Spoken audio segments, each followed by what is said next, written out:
Барлықтарыңызға сәлем. Бүгін сіздерге осындай творожный чизкейктің рецептісін ұсынғым келіп отыр. Ең бастысы өте жұмсақ болып шығады.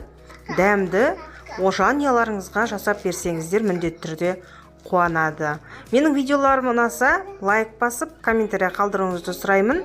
Комментарияға міндетті түрде жауап беремін. Сұрақтарыңыз болса қалдыра беріңіздер және қоңыраушаны басып қойыңыз. Менің видеоларым сізге міндетті түрде бірінші болып көрінетін болады.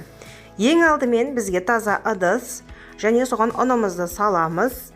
Бұл рецепт қамырда 2 чизкейкке арналған.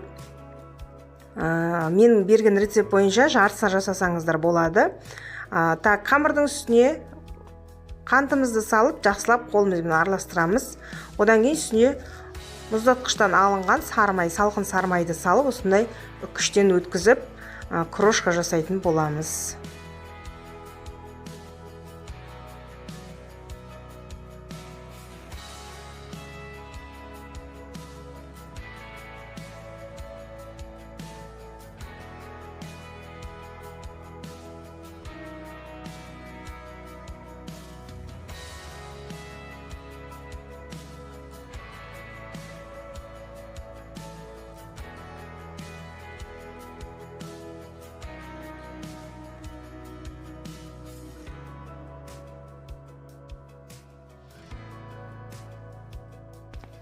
Крошкамыз дайын.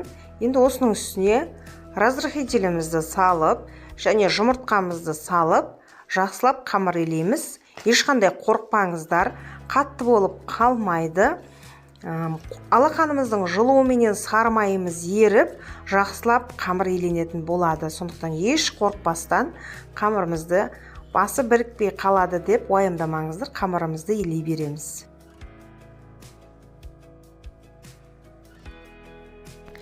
Қамырда осылай үстелдің үстіне илеуге де болады. Мен жалпы пирогтардың тесталарын осылай үстелдің үстіне илегенді илеймін. Енді осылай басы біріккенше жақсылап тұрып илеп аламыз. Тек қамырлар бірігу керек, көп илеудің де қажеті жоқ. Илеп болғаннан кейін міндетті түрде салафанға 2-ге бөліп салафанға салып 5-10 минутқа ғана демалдырамыз. Оны 1 сағат, жарты сағат холодильникке салудың ешқандай қажеті жоқ. Бірден салафанға салып 5-10 минуттан кейін пайдалана береміз. Енді начинкасына кірісейік. Бізге творог, қолдың творогы болсын, магазиндік болсын, одан кейін шекер, жұмыртқа, сметана керек. 20% сметана болса жарайды.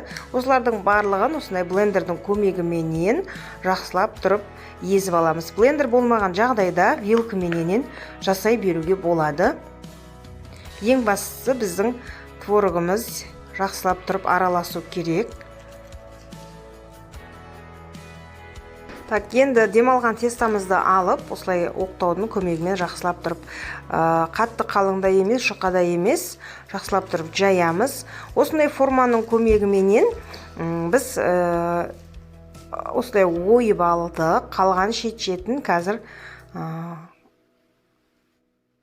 бортик жасауға керек болады. Шет-шеті осылай пергаментті бумағын үстіне қойып, кольцомызды кигізіп, қалған жаңағы қамырменен бортик жасайтын боламыз.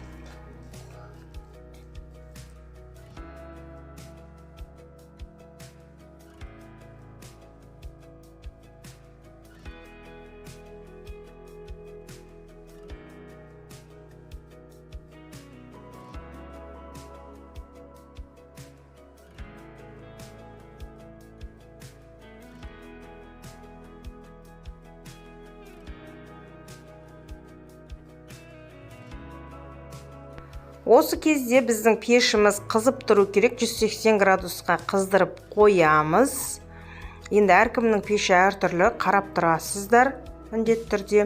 Енді начинкасын құйып, дайындап қойған начинканы құйып 180 градуста 30-35 минутқа салып аламыз. Мінекей біздің чизкейкіміз дайын. Жасап көріңіздер міндетті түрде, сіздерге ұнайтыны сөзсіз.